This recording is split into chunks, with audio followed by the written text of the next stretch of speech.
I never liked the Brotherhood of Steel because they were kind of dicks. What's your beef with 3D printing? What is your most favorite prop? Will you do the Fallout Elite Ranger?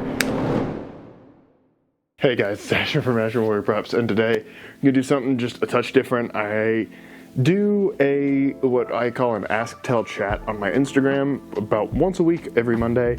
And I do this, it's where people can ask me questions, tell me about what's going on with them, like what projects they're working on, or just general chat and get to know each other. And I kind of wanted to extend that to YouTube and do this kind of like FAQ slash get to know each other kind of thing, like once a month or every 2 months or whatever, because I don't just want this to be like a husk page. I don't want it to be like, oh, we come here for props and then that's it. Like I do want to make this more fun and personable rather than just kind of like, yeah, you get it. So what I've done is I've compiled a list of frequently asked questions, general questions from across all platforms, being YouTube, Facebook, Instagram, emails and DMs, and just go over a few of them today, just to make sure this series can keep going. I'm not going to go over like all of the questions that I get, but I'll go over a healthy amount of them, especially the ones that are asked, more than 5 or 10 times. So yeah, to get started, I'm gonna put myself on a timer so I don't like ADD all over the place and make this video way longer than it needs to be. I'd like to have like some of my projects scrolling like right over here, just so that way YouTube also gets a chance to see some of the stuff that I do. So for question number 1, it's kind of the obvious, especially if you're new to the page. When did you get started with prop making?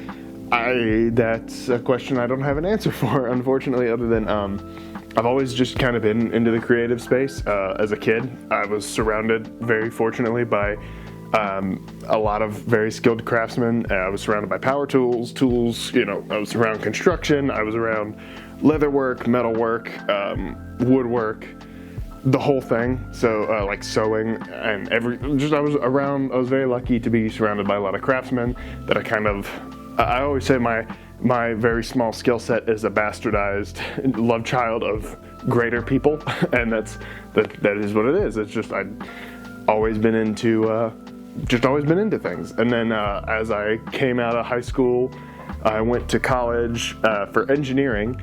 Didn't really end up wanting to do engineering, so there was a machinist and metalsmithing course at my college, so I ended up switching from engineering to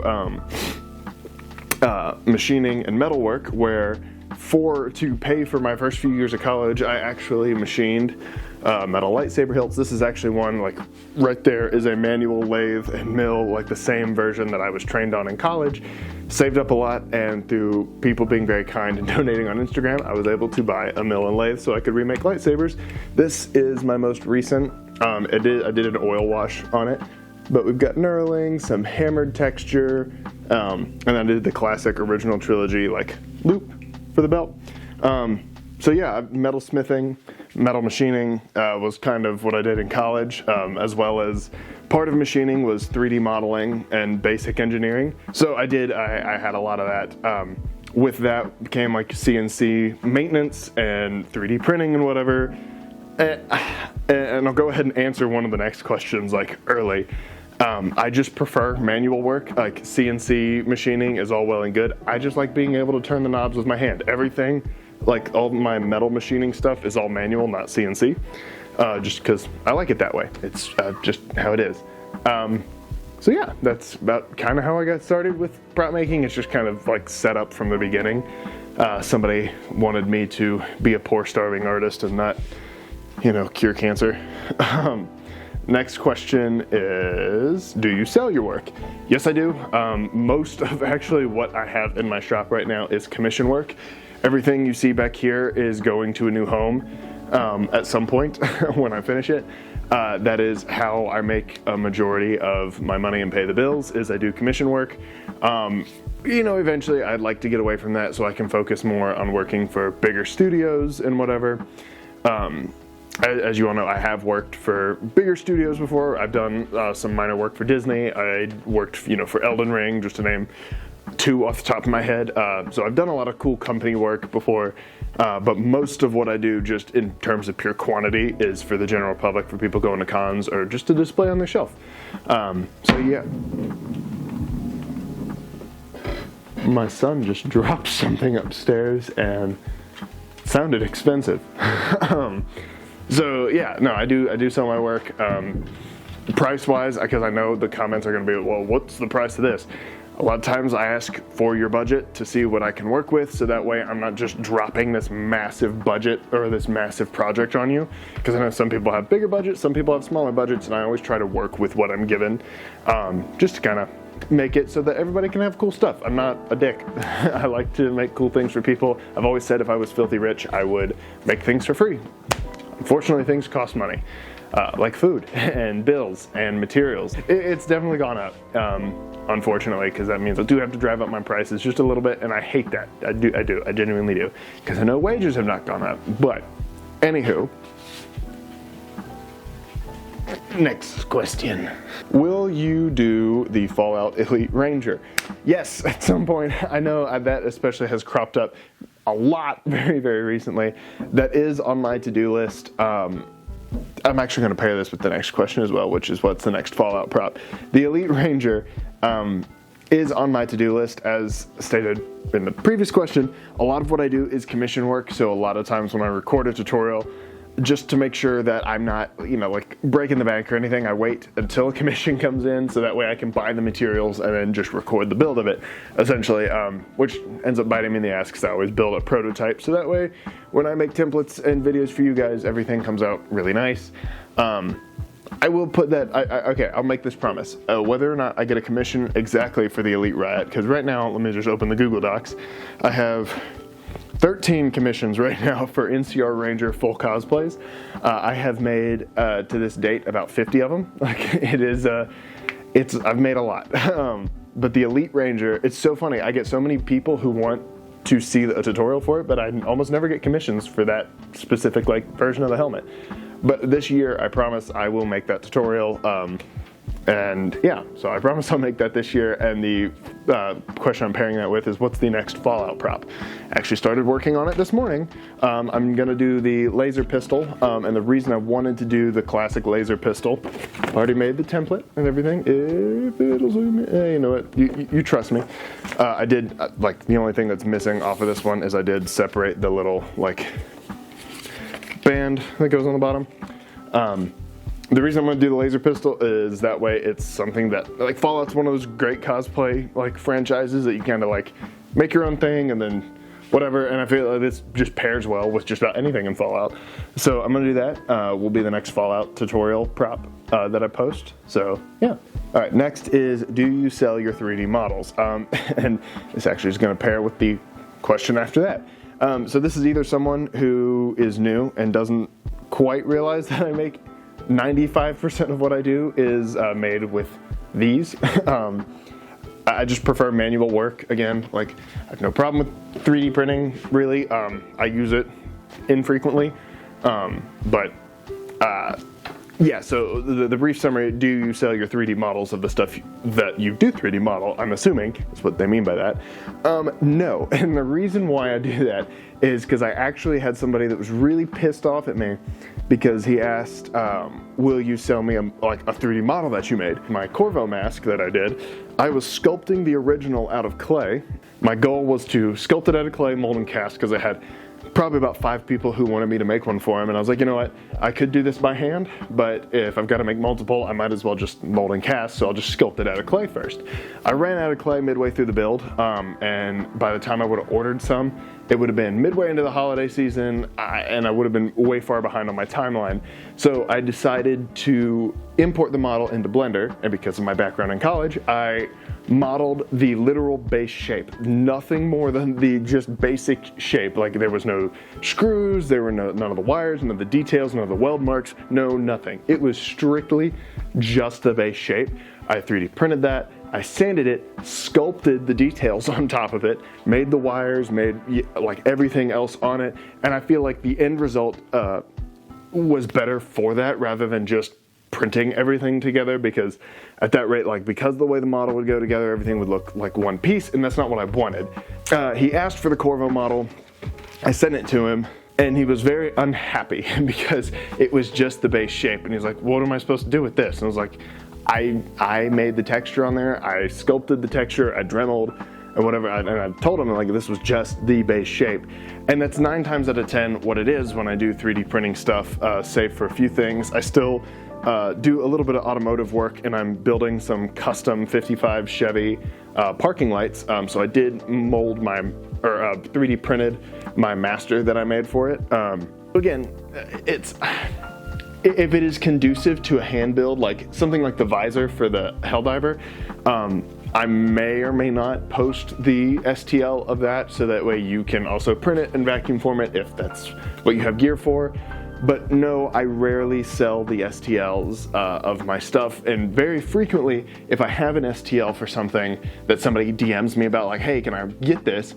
And they're okay that it's just the base shape and that there still will be a lot of hand work and manual work that goes into it, I'll normally just send it to them for free, because again, it just does require a lot of work. Now, if there's a lot to it that we can go into like a podcast episode. But yeah, that's the short version of that is maybe. It depends on what it is, and that's not to like keep stuff from you guys. It's just to make sure I don't get hateful emails and DMs when some of the stuff requires more work than a lot of people think when they download an STL file. And the follow-up question that links into that is, what's your beef with 3D printing? This actually comes from one of my my buddies. Because I made the joke in the Helldivers video about like, no filthy automaton made this. So I'll clear the air real quick, because I'm assuming a lot of new people are coming from the Helldivers video.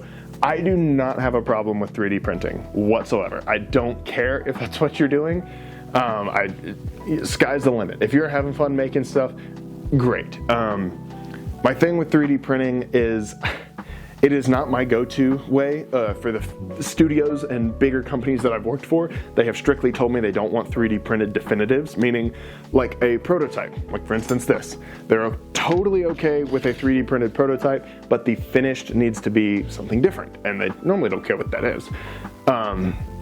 So for me, I'm not gonna say not ever, I rarely have a prop that is sent out of my house that is a 3D printed definitive. I think 3D printing is the world's most fantastic prototyping tool. Just personally, I don't like it for finished products. It's just personal preference. Again, I have no problem if people 3D print.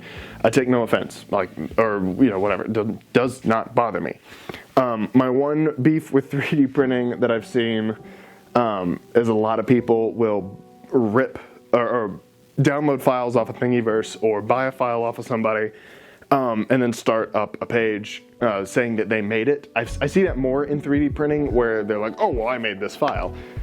So I'm not a fan of that. Like, I feel like the skill and work of 3D printing does come a lot from making your own models. I know there is a skill involved in doing painting and sanding and all that yada yada yada. Like, again, it's a mixed bag. It's not a black and white answer, it's a gray answer. But for me, the way I use my 3D printer is, if I was training somebody to work with me, I would say, hey, I want you to do this base shape, and I will do the hard stuff.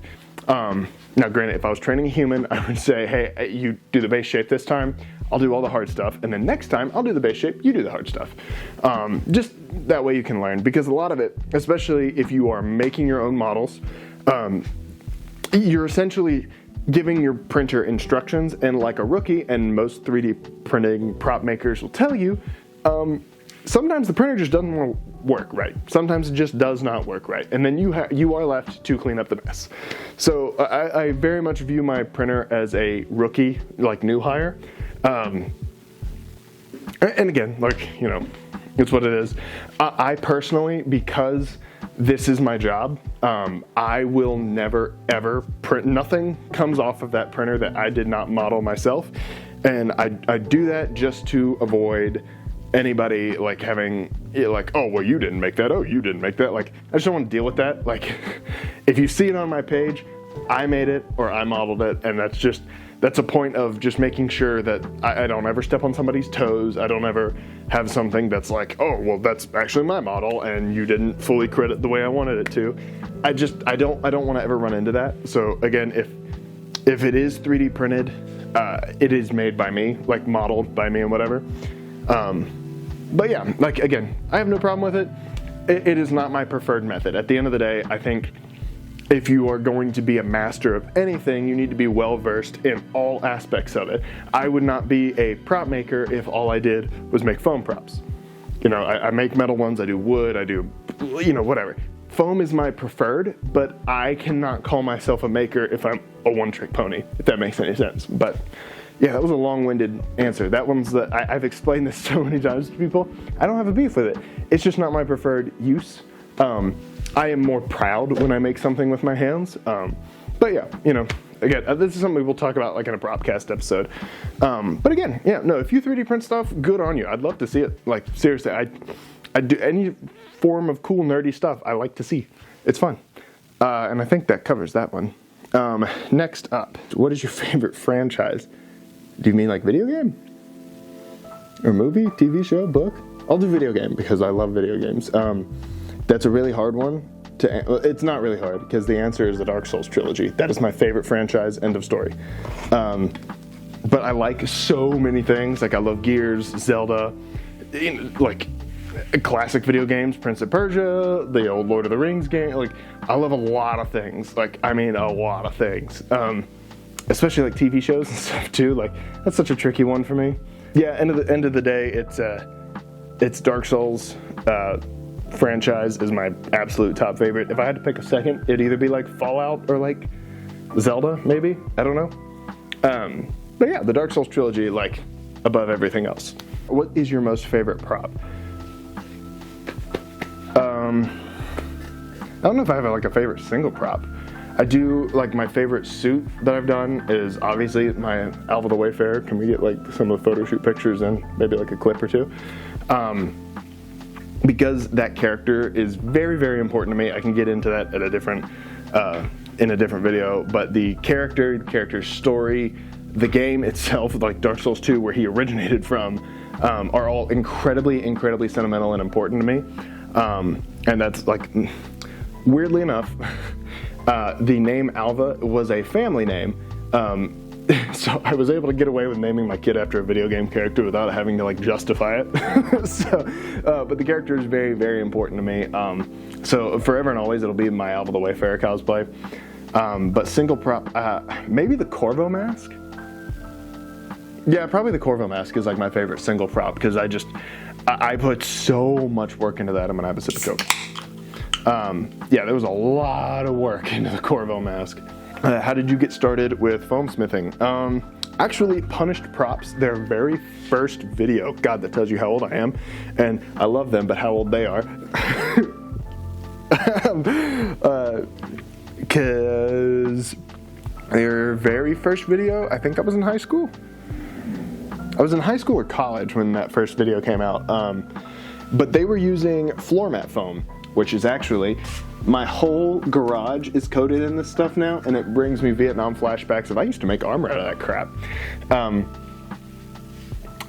So I did floor mat for a very, very long time. And I will always and forever stand by it that I think foam is the most versatile medium out there for creating fantasy stuff or sci-fi fantasy, just because you can make it look like just about anything if you're good enough with it. Like, it is, I'm not going to show foam all that much. But then HD foam with SKS props came out, and that was a friggin' game changer. Like, I will use, God, I've got so much HD foam and like 90 durometer, which is, it's not branded, it's just a different from when I used to work on, when I used to work in prosthetics. I use 90 durometer a lot, which I really do enjoy the 90 durometer. It's really awesome. But yeah, I just kind of picked it up because that was like the only like tutorials with prop making out there besides like, you know, obviously like with Star Wars, it was like kit bashing where you're just taking some random crap, throwing it together and calling it a costume, or like latex or like vacuum forming. But when you're a broke high schooler, you start with foam, and then it's part again why I love foam so much. It is amazing for intros and amazing for like the top level professionals. So it is like a jack of all trades, really. I really love it. Easy beginner project. Ooh, that's a good one actually.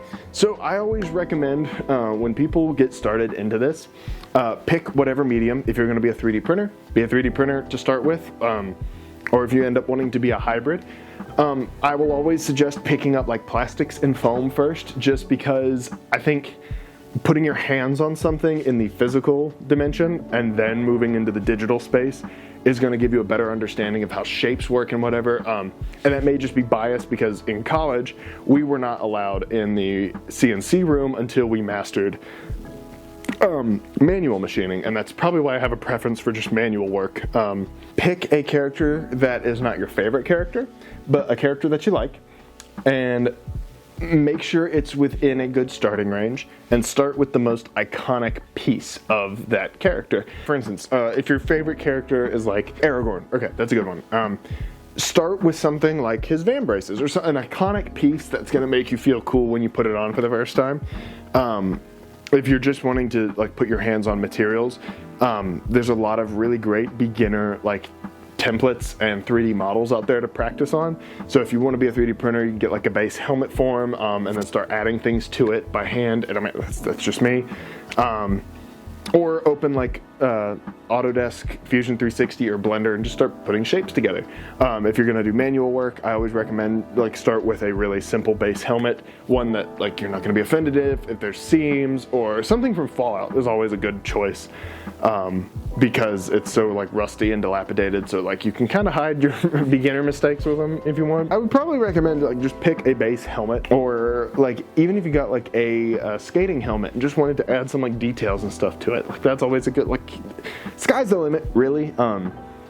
Just putting hands on materials is the best thing. But if I had to pick one, it would for sure be like grab a beginner like helmet template, cut it out, and then just start adding details to it and just make it your own. Your biggest inspiration for costume and prop making: Lord of the Rings and Dark Souls and Star Wars, because those were like the holy trinity when I was a kid. Just because like, especially video games were always the big kicker for me, because I'm like, a lot of the video games that I grew up with, because I grew up 90s, early 2000s, where like being a gamer was not the cool thing.